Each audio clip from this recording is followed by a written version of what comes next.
Hello, everyone, and welcome to a segment of Lore You Should Know. That's where we talk about little bits of Dungeons & Dragons lore for, information. Maybe you can use it in your game.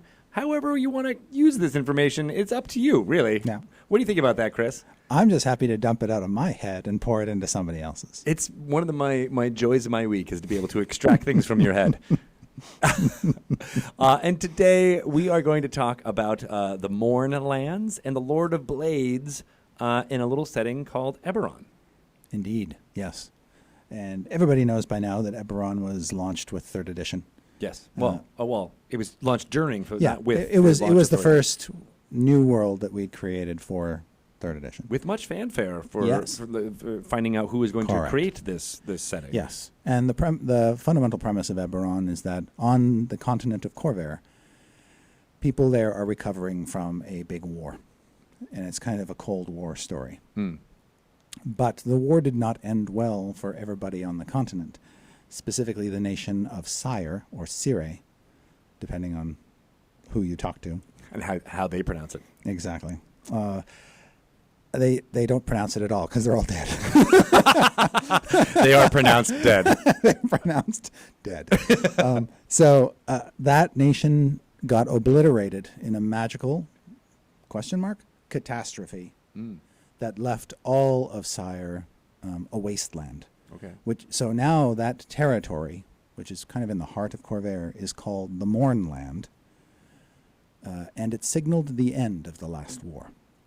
That event was a Hiroshima-like awakening for the people on this continent and caused them to basically stop, and led to the formation of the Treaty of Thronehold, an agreement by which the surviving nations would come to a peace.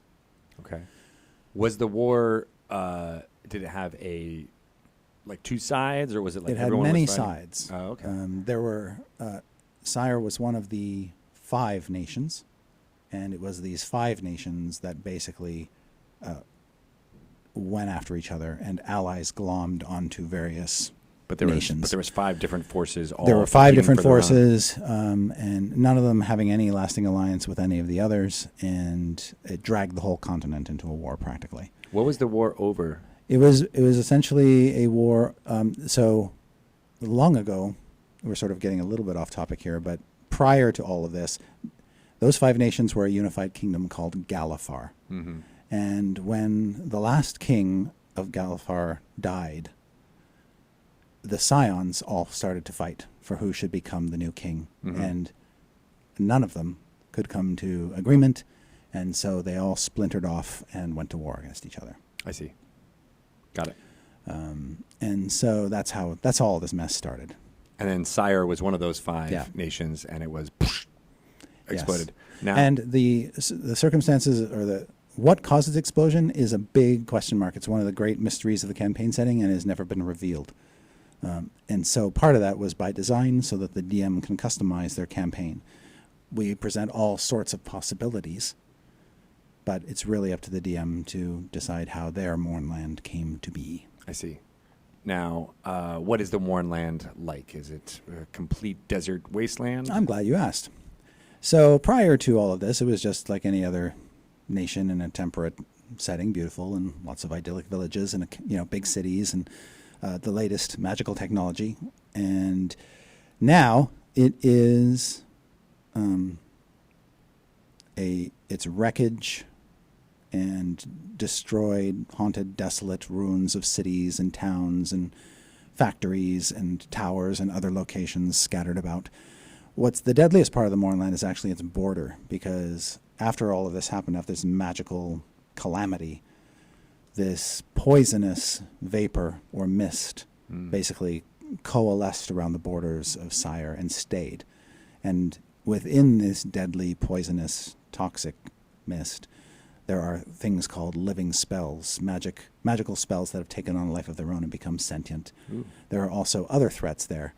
But once you get past this curtain of death into the heart of the Mournland itself, you can find places there that are safe to travel, where you're not breathing in poisonous air or dealing with random spell effects exploding and going off around you. Why is the mist only relegated to the border? We don't know. As part of the mystery. Part of the mystery. Interesting. It does not spread over it. Not even through some, stiff breeze does it blow over into the other nations. It hugs the borders of what used to be Cyre. Okay. Suggesting that obviously this was a calculated, by whom we don't know, thing. That whoever did this or whatever did this did not want it to exceed a certain reach. Interesting. Yeah.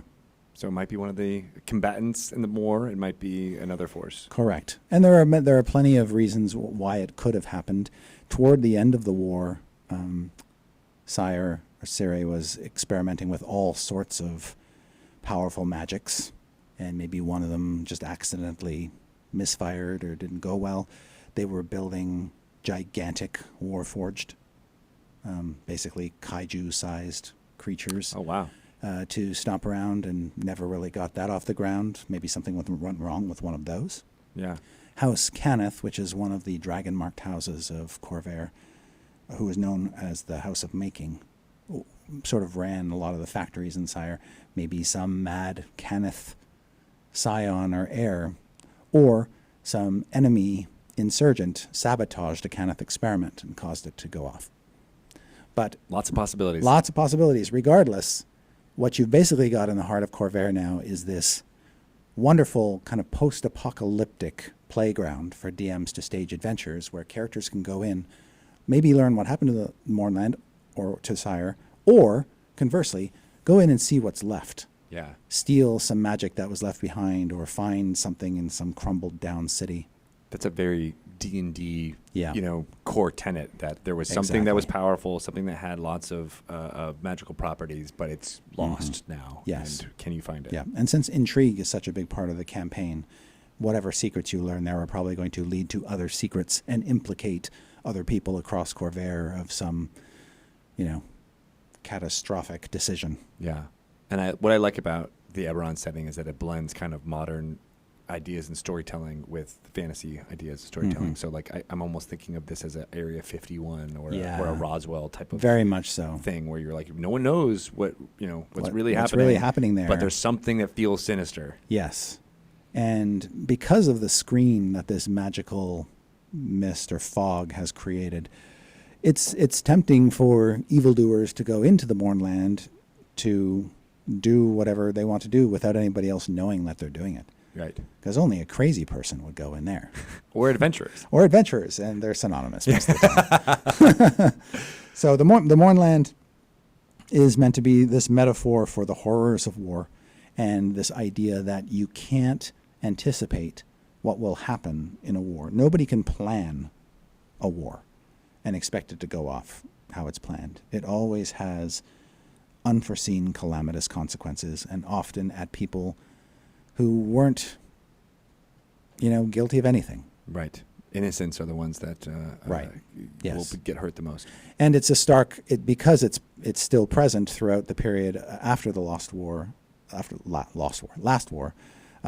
It's just a persistent reminder about what could happen if the Five Nations don't get their proverbial crap together. Are there dungeons and areas like that adventurers can find and explore? Yep. There are lots of those. In any D&D setting, you can expect to find that, certainly in the Mournland. Certainly, I remember one of the first adventures that we released was this sort of delving down into a Cannith forge where they made stuff. But those kinds of things are probably all over the Mournland. Right. Now, who is the Lord of Blades? I'm glad you mentioned him. I should mention before we dive into one of my favorite parts of the Eberron campaign setting, even though Cyre was destroyed, there are some Cyrans who did survive by virtue of the fact that they were not home when the calamity occurred. Okay. So I just wanted to mention, and we don't have to dwell on this, that there are essentially these homeless people who have been forced to live in the territory of their enemies or in some of the more outlying parts of the continent. Mm-hmm. And obviously they have feelings about what happened. And they might want to be quest givers to say, hey, can you go into the Correct. Mournland and Yes. find evidence of my family or anything. Right. Some memento that was left behind or something, make sure I turn the lights off. Some cause. Did you feed so-and-so, the dog? Yeah, your dog is mutated into something horrible now. But here it is. I found it. Yeah. So I just wanted to mention that. There are still Cyrans wandering about. Interesting. And there's actually a refugee settlement of them in the neighboring nation of Brayland, where they're kind of not well regarded, but at least it's a home. Got it. So the Lord of Blades was a kind of late addition to the Eberron canon during the period when the campaign setting was being constructed. Mm-hmm. And was born out of a conversation about how Warforged deal with the aftermath of war. Okay. You have a race of creatures, these Warforged, these living constructs, who were built for one purpose and one purpose alone, and that is to fight on behalf of whatever nation built them. And there were Warforged belonging to different nations, constructed in Cannith forges. Mm-hmm. And since House Cannith was a neutral, dragon-marked house, mm-hmm. they basically gave Warforged to everybody. Got it. So, you've got these Warforged. The war is now over. What do? Big question. They're sentient constructs. Yes. And across Corvair, to a large extent after the war, kind of treated like second-class citizens or non-citizens. Yeah. You fought this war for us, but you're just a construct. Right. You have no place here. Go back home. There's no home. They look longingly toward the horizons, and they see no home for them. Yeah. And we wanted to wrestle with that issue and also show kind of an extreme example of what can happen to a Warforged who's so disenfranchised with the people he was built to protect that he kind of loses it and goes off the deep end and forms a modern day cult. Okay. So the Lord of Blades, we don't say what his origins were or what his role in the war was, except that he was in the war at some point, decided, man, humans are scum. Man, I love that man with the curse in that. And realizes Warforged, they've been horribly treated, that they deserve more, that they should have more. In fact, they should have it all. Mm. They fought this war. They should get it all. And so he retreated into the Mournland, which is not as inhospitable to Warforged as it is to breathing beings. Like poisonous gas. Not so much. Yeah. So he retreated there and gathered a cult of like-minded, disenfranchised Warforged who basically view him as a messiah figure, a figure to lead them along a golden path toward redemption for the evils that they committed during the war, and to carve out an empire of these of their kind, which can't be ever threatened by anybody. And so that's what he's setting out to do. And the Mournland is a great starting place, but the problem with a being like the Lord of Blades is they never feel like it's enough, like it's safe enough. The people who cast them aside are living all around them, and he can't abide that. So he's scouring the Mournland for whatever it was that destroyed Cyre so that he can use it again. On everybody else. Oh, that seems like a pretty terrible antagonist. Yeah, absolutely terrible. And more to the point, to add to his criminal profile and his just coolness, he has basically kind of welded or attached all of these blades to his body, giving him this appellation, this Lord of Blades. I was going to ask about that. So he is a Warforged that is covered in sharp Exactly. He's very pointy. You can't really hug him and not get shredded. I mean, other Warforged could. I guess, but even they're like, no. He doesn't like to be touched. Other than those modifications, is he other than his visionary mind and his determination to wipe out the soft-bodied creatures living around him, and his predilection for stapling sharp objects to his body. All those, he's just like he's like just a normal person. Warforged. Yeah. If you get under the skin, you'll see he's just a fragile little construct that. Who got broke at one point and trying to create his own nation of Warforged. Correct. Now there are some stories that kind of surround Lord of Blades. In many ways, he's kind of like an embodiment of the Mournland himself. There's a lot we don't know about him. And who was he during the war? What did he do? Right. That kind of thing is kind of left out in the open, but there is some speculation. Like one of the theories is, at one point during the last war, King Boranal of Breland, who had a Warforged bodyguard named Bulwark, lost that bodyguard. Didn't know where he went. The bodyguard just disappeared. Some believe that Bulwark is the Lord of Blades. Okay. And so that's interesting. Does the king believe that? I don't know. I don't know. Maybe he's the one who started that story. Possibly. I don't know. But suffice to say, that Warforged disappeared and hasn't been seen since, and people are speculating, well, maybe the Lord of Blades is that. It's kind of interesting, but unproven. Probably not true, but not easily to disprove. How many Warforged have joined this cult? We don't know rigidly, but it's hundreds, if not thousands. Oh, okay. So it's a terrifying prospect. And they are mostly centered in the Mournlands, but are there agents of them around? Yes. And part of it is just you don't know when you're just dealing with a Warforged whether or not this Warforged is on the up and up or if it's somehow connected to the Lord of Blades.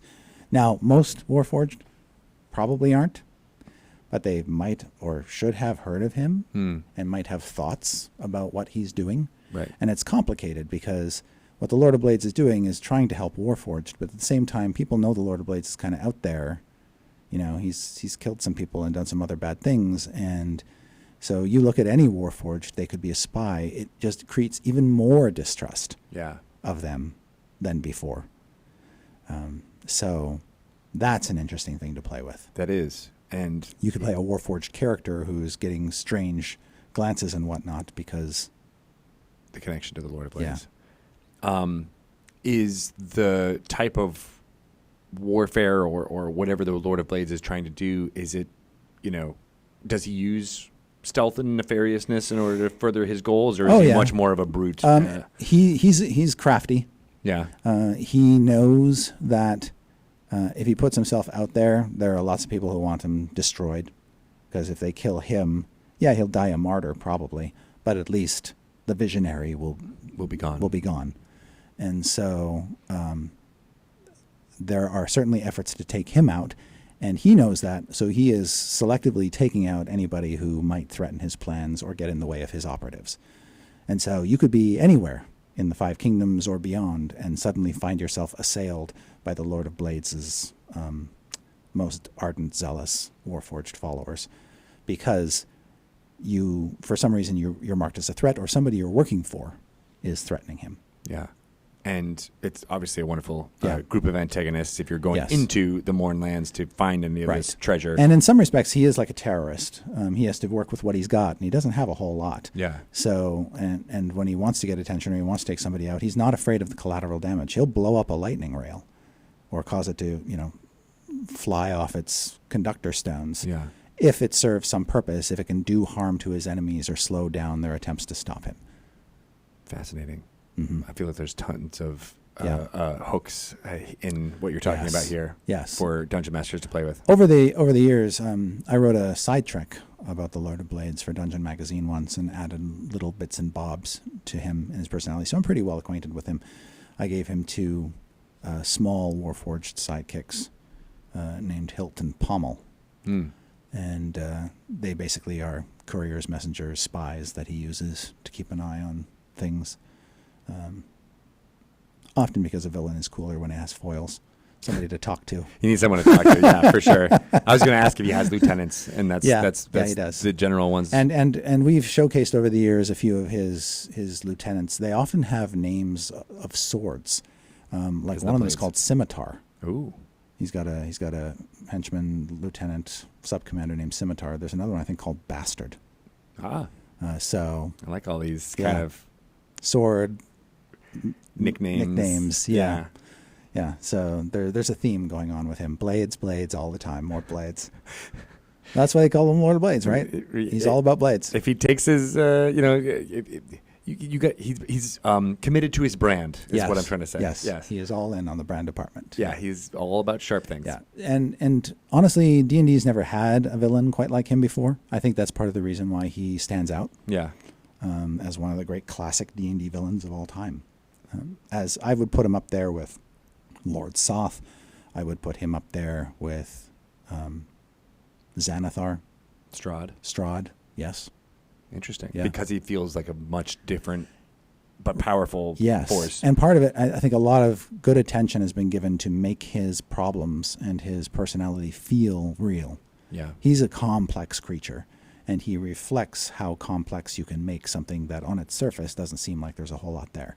Like, I'm a robot. Well, no, not this one. Yeah. Well, and what's fascinating about it to me is that it does feel very modern. It feels very much like what, lots of modern, non-fantasy literature is dealing with now. Right. And in a way where you're like, well, yeah, I know he's doing these evil things, but you can kind of see there's where he's coming from. There's a bit of a sympathetic edge to him. Yeah. He's going to get what's coming to him eventually, probably. And certainly in campaigns, you're welcome to kill him off for sure. But we don't have any plans to kill him off. I think he's going to be around a long time. Interesting. All right. Well, that's a wealth of information. I usually ask with how DMs can use them, but I think we've already kind of covered that. Yeah, I think that it's plainly clear with him. Yeah. There's a lot of range, and he's got a lot of reach. And there's enough reward or potential reward in the Mournlands for adventurers to desire to want to come into his realm. Mm-hmm. Yes. Interesting. All right, great. Well, thank you so much, Chris. You're welcome. If people want to ask you more about nicknames they can call Warforged that have edged weapons as a theme, how can they get in touch with you? I am on Twitter at ChrisPerkinsDND. Awesome. Well, thank you so much, Chris. You're welcome. We'll be back with some more lore and or other stuff coming soon. Sweet. All right. Well, that's a good one. Yeah. We don't have time to do any others, I don't think. So we're going to wrap this up, this marathon recording session here on Twitch. Thank you so much for paying attention to us this whole time. We did a couple of good interviews. Again, we will be off for the next week. San Diego Comic-Con is happening, so if you want to watch people talk on microphone about Dungeons & Dragons, you can do that in San Diego. Pelham will be running the show there. We've got interviews going on Thursday, Friday, Saturday from San Diego at Bait, a awesome, cool store there. We'll get some more information out about who we're going to be interviewing and what we'll be talking about very soon. But I'll be back 2 weeks from today with Shelly and maybe even you, Chris, doing some more Dragon Talks. So we'll see you then. Stick around for the next, in 20 minutes, Binwin, Scott Kurtz, and Corey are going to be playing some Binwin Plays Idle Champions. I love those guys. They're good guys. Yeah. Yeah. At 3 p.m. So stay tuned for that. All right. Thanks, you guys. We'll be back. Bye-bye.